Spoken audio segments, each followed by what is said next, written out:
Lorraine, can I ask you? By the way, I'm not going to ask you to speak for as long as your husband, No, because I promise. he's a master of that. Are you a drawer, an artist? No, I'm not by any means. I did a little bit at school, and my proudest moment was when my house teacher asked for one of my drawings to go on the walls there. But no, I would never consider myself to be an artist. But I always had a keen interest. I was into sport, very much into sport. Tennis was my favourite sport, but I used to get involved in athletics, and if they'd allowed me to play football, I would have done. But at the time, it wasn't acceptable. How involved do you get in Paul's work? I'm there constantly for Paul, and I'm totally supportive of everything he does. As far as the actual artistic, creative side of it, no, that's totally Paul. But I help in any other way I can, other than anything that regards, other than holding a pen or a pencil itself.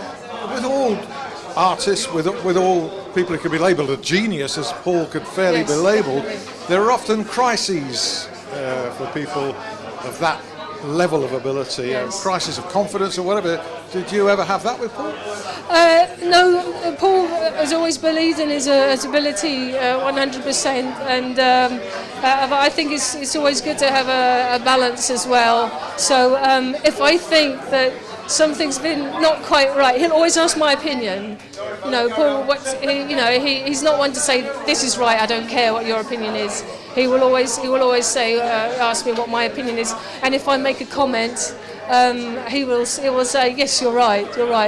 But I don't know how he alters it. If something needs a slight alteration, I have no idea what he does to actually make it perfect, but he can do that. To be that good, somebody's got to be obsessive?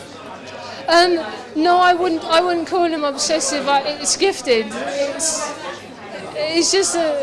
It's a God-given gift. Just absolutely. Natural. Absolutely natural gift. I've always believed 100% in Paul's talent. Does he have to take time off? Are there days when he doesn't pick up a pen? No, every day he would draw as a choice. I mean, at Christmas time, he said, I'm going to take some time off. And then he sat down for Christmas Day, and then Boxing Day, he said, well, I've read the papers, and I've read my books, and I've looked at my presents, and I've looked at the telly, and I think I'll go back and do some drawing now.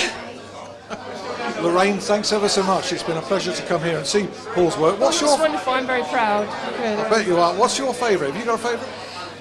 Of course, the Pelé, because I know personally what he went through to actually produce that piece. And that's his favourite? Yes, but I also have to say he's produced some new work, some tennis nude studies, and they're absolutely outstanding. They were absolutely beautiful, so it's something he hasn't ventured into since the days of Yvonne Goolagong, and so I really love those pieces too. Yes. You're welcome.